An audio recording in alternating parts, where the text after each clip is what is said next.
it's not as though we planned for this. This is not by design. Ideally, we don't have to. And if the economic environment, the economy, inflation remains stable, then we prepare for it in the budget itself, and that budget should be able to provide for all the needs that we anticipate across the year.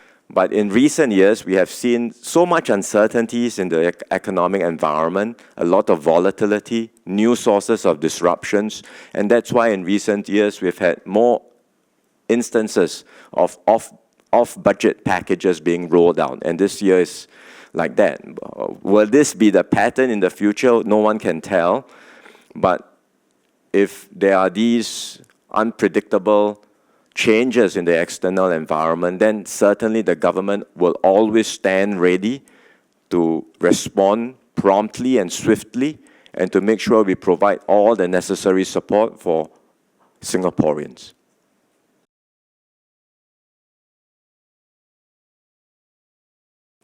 Our approach is to put in place the GST first, but effectively delay the impact through the AP, and we have enhanced the assurance package, which means that many Singaporeans, the majority of Singaporeans, do not feel the impact of the GST increase for a few years. So that has been our consistent approach, because we don't want to wait till we are at the very brink, not enough money, and then start raising taxes. We want to put in place all the measures that are necessary to ensure sound public finances, not just for 1-2 years, but for the medium and longer term. Water is yet a different matter altogether, because water is such an essential resource for Singapore. It's a strategic resource.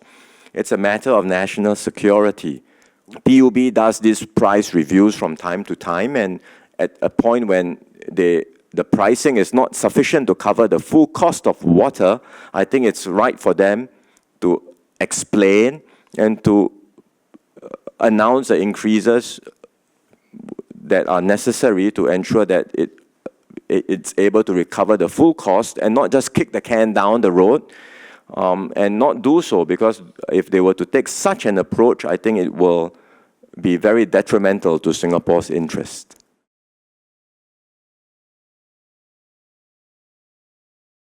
We've been monitoring the impact of the policy changes, whether it's water, whether it's healthier ingredients, on their costs. So far, we think the overall impact on their cost is actually a relatively small proportion of their overall cost. There are many other cost items like rental and labor that are much bigger sources of cost than these relatively smaller components. But nevertheless, whatever cost increases will eventually filter into prices. So there are several things we are monitoring. What's the impact of price increases and how can we cushion that for consumers? And that's why within the package itself, we have provided for this through, for example, CDC vouchers, where consumers can use the increased CDC vouchers to spend in heartland shops, in merchants, and in hawkers as well. Another aspect of this is to make sure that there is no profiteering, because that's, from a consumer point of view, a source of concern, that whether it's hawkers or other businesses may use these price increases as an excuse to profiteer, increase prices more than necessary. And we have a committee set up against profiteering. We will continue to monitor against such behavior.